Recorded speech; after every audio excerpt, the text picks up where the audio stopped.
My husband kicked her out in front of his family, not knowing she owns the H. Please stay with me as I tell my story. And please, do not forget to support our channel by subscribing to our channel, liking our videos, and sharing your loved one. Your support means the world to us. Now to our story.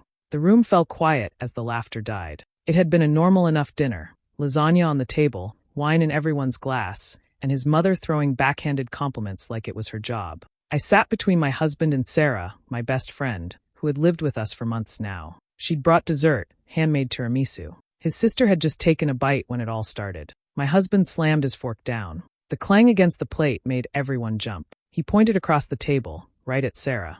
You know what? I'm done pretending. Get out of my house, you home-wrecking leech.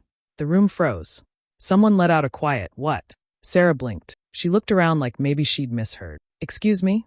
You heard me, he said, rising to his feet. You've been living off us for months. You've disrespected my marriage. You think I don't see it? The looks? The way you flirt? It's disgusting. You're not welcome here anymore. His voice was loud. Ugly. Everyone was staring. His father shifted uncomfortably. His sister dropped her fork. And his mother, she just nodded, a smug little smile creeping onto her face like she'd been waiting for this. I didn't say a word. I couldn't. My whole body had gone cold. I stared at my plate, then at Sarah. My fingers trembled under the table, gripping my napkin too tight. Sarah looked like she'd been slapped. Her lips parted, but no sound came out. She looked at me, and I could see the question in her eyes. But I said nothing. Not yet. My husband turned to me, his voice still raised. You've defended her long enough, but she's crossed the line. She's out. Tonight. Sarah stood up slowly, like her legs weren't sure they could hold her. She looked calm, too calm. She picked up her purse.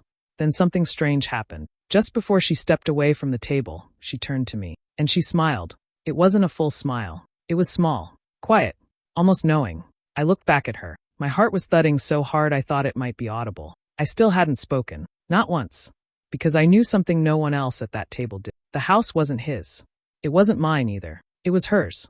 And she'd just been kicked out of her own damn house. The front door clicked shut behind his mother, and the silence that followed was thick. The kind that made your ears ring. I stood in the kitchen, scraping untouched lasagna into the trash, the plate in my hand trembling just slightly. He came in behind me, his footsteps heavy, his breath still sharp with anger. Well, that was overdue, he muttered. Can't believe it took me that long to finally kick that parasite out. I didn't look at him. I rinsed the plate slowly, watching tomato sauce swirl down the drain. She was using us, he went on. Manipulating you. It's obvious. You just couldn't see it. I dried my hands, turned around, and leaned against the counter. Is that what you really think? He scoffed. Babe, come on. Don't defend her now. She's been living here rent-free for months. Acting like she owns the place. She does own the place. His mouth opened, but no sound came out. For a moment, it was like the words didn't compute. What? He asked, half laughing, like I was telling a bad joke. I crossed the kitchen slowly, opened the drawer beneath the coffee machine, the one he never paid attention to, and pulled out a black folder. I flipped it open, took out a sheet of thick paper, and held it out to him. Here, I said. Read it. He frowned, snatched it from my hand, and scanned the page. His eyes narrowed, darted down the document, then up again. This is fake, he muttered. You're messing with me. It's not fake, I said, calm now. Too calm. Check the date. She bought this house 5 months before we got married. Cash. I moved in after you and I got engaged. You've never paid a cent toward this place. He looked at me like I'd just hit him. That's not. Why didn't you ever tell me? I didn't think I needed to, I said. You always called it our house. She never corrected you. He held the deed in both hands, his jaw tightening. No, this doesn't make sense. Why would you let her live here?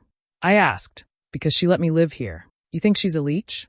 She's the reason you've had a roof over your head. So maybe next time, before you humiliate someone in front of your entire family. I stepped closer, looked him dead in the eye.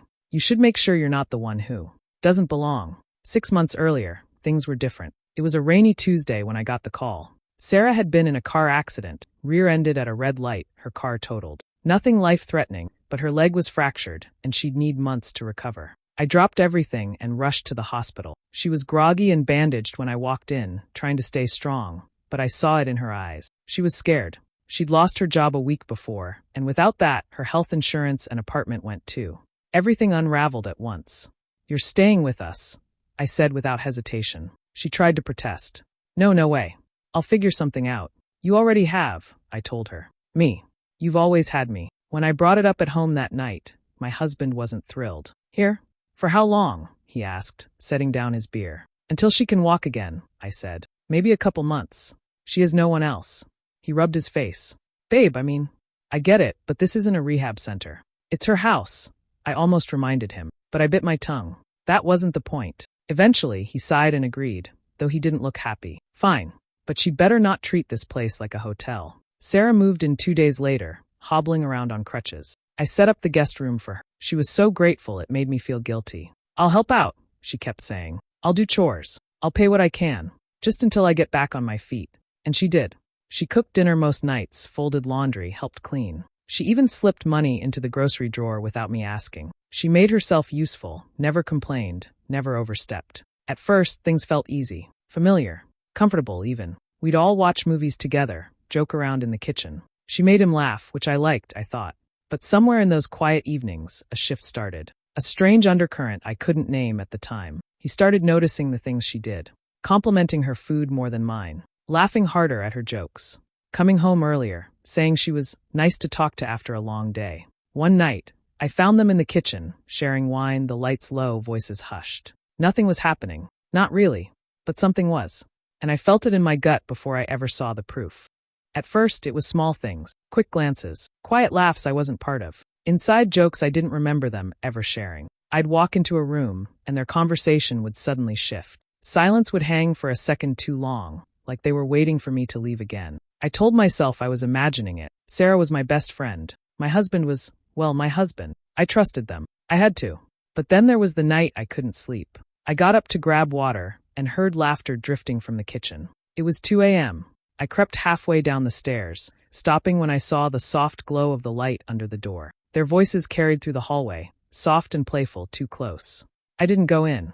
I stood there listening, heart racing. Then I turned back and went to bed. The next morning, I asked Sarah casually, trying to keep my tone light. Were you up late last night? She didn't look up from her coffee. Yeah, couldn't sleep. Your husband was too. We just ended up talking. Till 2. She glanced up then, a little smirk on her lips. He was telling me about his awful high school haircut. I couldn't stop laughing. I didn't smile. She noticed. Come on, she said, nudging my arm gently. He's your husband. EW. Don't go all jealous wife on me. I forced a laugh, but it stuck in my throat. Later that day, I brought it up to him. Tried to sound casual. I heard you and Sarah up last night. What was so funny? He shrugged. Just talking. She couldn't sleep. You know how she is. Till 2 in the morning? He looked at me like I was being dramatic. It wasn't a big deal. We were in the kitchen. What? Am I not allowed to talk to your friend now? That's not what I said. You're making it weird, he said, already walking away. I stood there, watching him go. My stomach knotted, and I hated that I didn't have anything concrete. Just a feeling. A strange, cold feeling that I was the outsider in my own home. I kept trying to push it down, to reason with myself. I had no proof. No actual signs of cheating. Just whispers of something wrong. But that feeling didn't go away. And I'd learned soon enough. My instincts weren't lying. It was an ordinary afternoon. The kind where nothing feels off, but everything is. I came home early from the store. The house was quiet. No TV, no music, just the faint hum of the fridge. Sarah's phone was on the kitchen counter, plugged in and charging. Unlocked. I didn't mean to snoop. I really didn't. But then the screen lit up. A message. From him. Last night was risky, but worth it. Smiling face with horns. My fingers went cold. I stared at it, hoping I read it wrong. Hoping it was someone else with his name. Hoping this was a bad dream or a weird coincidence. Then another message popped in. You're so addicting. Can't stop thinking about you. My breath caught in my throat. It wasn't vague. It wasn't innocent. It was real. And it was him. For a moment, I just stood there blinking. Then my hands moved. Slow. Steady. I grabbed my phone and took screenshots. Every message. Every emoji. Every little digital betrayal, one after another. I sent them to myself. Locked my phone. Put hers back like I never touched it. She walked into the room 2 minutes later, hair still damp from the shower. Smiling. Hey, you're back already. Want help with groceries? I smiled. All done. She didn't notice the tremble in my voice. Or maybe she did. Maybe she didn't care. I stared at her face. At that same girl who once cried in my arms during her breakup. Who stood next to me at my wedding. Who had keys to my home, my fridge, my heart. I looked at her, and all I could see was the message. You're so addicting. My husband's words. Sent to my best friend. She poured herself coffee, humming like nothing was wrong. And I nodded along, smiling like I always had. But something inside me had snapped. There were no more tears left. No shaking hands. No whispered doubts. Just silence. and planning. Because now I had proof. Not just suspicion. Not just gut feelings. Real, undeniable betrayal. And they had no idea I knew. So I let her talk about dinner. I let him come home and kiss my cheek like nothing happened. I let them both play house in her house. Because I wasn't going to scream. I wasn't going to cry. I was going to wait. And when the time came, I'd make sure they both regretted underestimating. Jimmy. The next morning, I made pancakes. Not the boxed kind, the real kind, with fresh blueberries and lemon zest, just how Sarah liked them. I even made extra bacon. They both sat at the table, eating like nothing had changed, like they hadn't been sneaking behind my back and smiling in my face. I poured coffee for both of them, adding the exact amount of sugar he always wanted. Hey, I said brightly, sitting down. I might be going out of town for a couple days. Work thing. Training in Chicago. Sarah perked up. Oh wow, fancy. When? Next week. Just 3 nights. He barely looked up from his phone. Okay, do what you gotta do. I smiled and nodded, like a good wife. Like a fool. But I wasn't going anywhere. That night, after they were both asleep, I made a call. Found the number through a quiet Google search. Mason Clark, private investigator. Discreet. Professional. Fast. He picked up on the second ring. I need proof, I said. And I need it soon. He didn't ask questions. Just gave me a price and a plan. By the next day, he was already on their trail.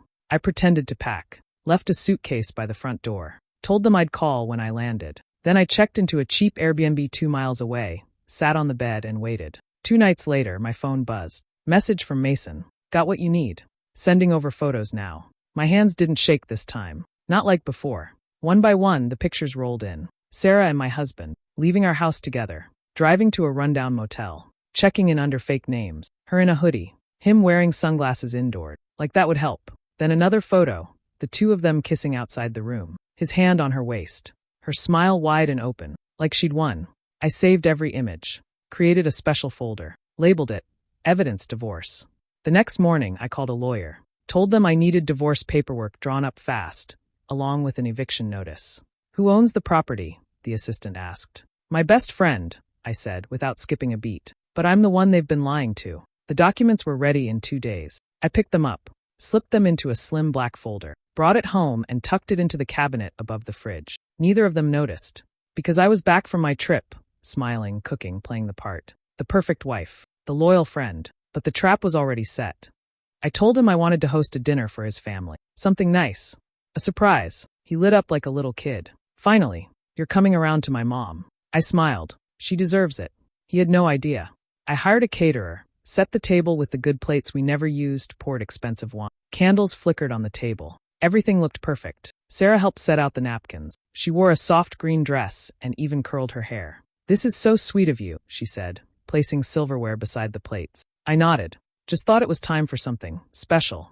By 7, everyone had arrived. His mom, his sister, even his grumpy uncle. The house was full of chatter, the clink of glasses, the smell of roasted lamb from the kitchen. My husband was glowing, walking around like the king of the castle. Hand on my back, kissing my cheek. You're killing it tonight, he whispered in my ear. Thanks, baby. Sarah sat beside him at the table, smiling like butter wouldn't melt in her mouth, laughing at his father's jokes, pouring wine like she was the hostess. No one suspected a thing. Except me. Underneath the table, my hands were calm. Too calm. I felt like I was watching a play I'd already read the ending to. Midway through the meal, I stood and gently tapped my glass. The room fell quiet. Everyone turned to me. I just wanted to thank you all for being here tonight, I began. It means a lot. They all smiled. I looked at my husband, then at Sarah. I've been thinking lately, I continued, about how important it is to surround yourself with people you can really trust. People who respect you. Honor what you give them. I could feel their eyes narrowing, but I kept going. So tonight, I want to propose a toast. I lifted my glass. To honesty. To loyalty. And to making sure we don't take things that don't belong to us. The words sat in the air like smoke. My husband blinked. His mother looked confused. Sarah's smile froze just slightly. But I clinked glasses with the people beside me and sat back down like nothing was wrong. Dinner carried on. Jokes returned. Forks clinked against plates.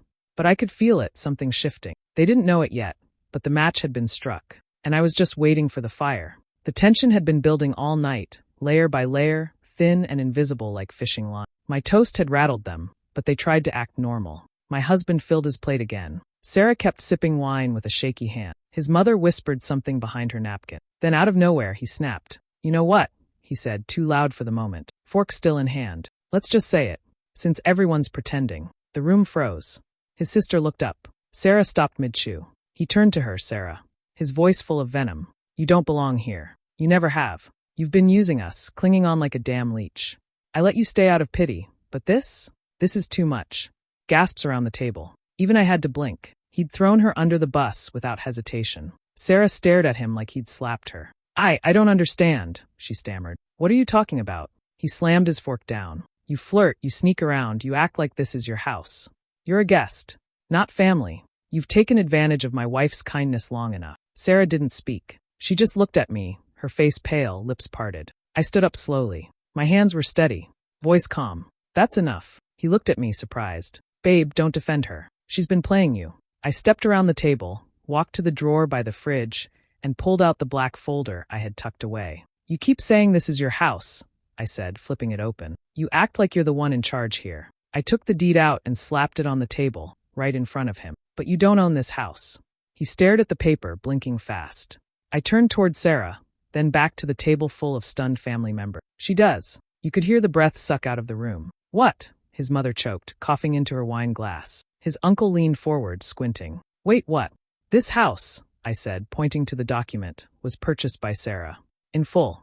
Before I ever moved in. Before we got married. My husband's mouth opened. Nothing came out. His mother's eyes darted between all of us, trying to put the pieces together. Sarah sat frozen, wine glass in her hand, still unsure whether to drink or cry. And I just stood there, watching it all unfold. It was finally happening. The truth had landed. And the silence in that room was the sound of everything cracking open. He sat there, still staring at the deed like it might change if he looked hard enough. His lips were moving, but no sound came out. The others at the table were whispering now. His sister leaned into his mother, who looked like she'd bitten into something sour. Sarah hadn't moved. Her wine glass was still half full, her hand resting gently on the stem. Her face was unreadable, but her eyes had lost that stunned glaze. Something steadier was forming beneath them. I didn't say anything else. I turned and walked down the hall to our bedroom, heels clicking softly on the hardwood. I opened the top drawer of the dresser. The envelope was right where I left it, thick, white sealed. When I came back, everyone looked up. The room was quiet again. I walked straight to my husband and dropped the envelope in front of his plate. What's this? He asked, his voice hoarse. Open it. He pulled at the seal like it burned. The first page said petition for divorce. The second, eviction notice. I watched his face shift. Denial. Confusion. Rage. You're kicking me out? He snapped, voice rising again. Me? Out of my own. It's not your house, I interrupted calmly. And you have 10 days. His jaw clenched. 10 days to what? To pack your things, I said, stepping back. After that, you'll be legally removed from the property, just like you tried to do to her. I nodded toward Sarah, who hadn't moved, but her lips were starting to curve into something small. Not smug. Not cruel. Just free. You can't be serious, he muttered, glancing around like someone else might jump in and stop me. No one did. His mother opened her mouth to speak, then stopped herself. Should we keep eating? His uncle moaned. I crossed my arms. Or you can leave now. That's up to you. He stood up suddenly, shoving his chair back. You think this is funny? No, I said softly. I think it's overdue. He looked at Sarah, like maybe she'd help him. She just raised her glass and took a slow sip, calm as the ocean before a storm. I watched the blood drain from his face. You planned this, he said. You two planned this whole. No, I said. You just played yourself. We just finally stopped pretending. He stormed out without another word. The front door slammed behind him. The house was quiet again. I sat down, picked up my fork. Sarah looked at me, smiling now, quiet but radiant. Well, she said, I guess I will be having dessert. The couch felt softer without him on it. The whole house did, actually. The air didn't feel heavy anymore. No more walking on eggshells. No more pretending not to see what was in front of me. It had been 3 weeks since he left. The divorce went through fast. The lawyer was good. Efficient. Clean break. He didn't fight it. Just packed what he could and disappeared. His mom called once, left a bitter voicemail, and never followed up. Fine by me. Now it was just me and Sarah. That night, we sat on the back patio, both of us barefoot, legs up on the same chair. A little jazz playing low from the speaker near the window. A soft breeze rolled through the garden. Sarah poured us both another glass of red wine. She leaned back, eyes closed, peaceful in a way I hadn't seen in months. I still can't believe you didn't say anything, she said, smiling. You knew for days. I needed it to land, I replied. And it did. She let out a soft laugh. It really, really did. We clinked glasses and drank, letting the quiet settle. The comfortable kind. The The porch light glowed above us, moths fluttering like drunk little dancers. Somewhere down the street, someone was grilling. Sarah tilted her head toward the open door. "So," she said, "what should we do with the guest room?" I looked at her. The same best friend I'd cried with, grown up with. The same woman who broke my heart and stood by me in the same breath. She wasn't the same person from before. Neither was I. I took another sip of wine, then smiled. "I have some ideas." She raised an eyebrow. "Oh, I was thinking maybe a reading nook, or a giant bean bag chair situation. Something ridiculous." She grinned. "I thought you were going to say we should turn it into a wine cellar." "Too far from the kitchen," I said. "I'm not that fancy." We both laughed, and I leaned my head on her shoulder for a moment. The house was quiet but not empty, warm but not crowded. Ours. Not his. Not anyone else's. Just ours. And whatever came next, I knew one thing for sure. This time, I wouldn't ignore my instincts. And no one would ever throw Sarah out of her own house again.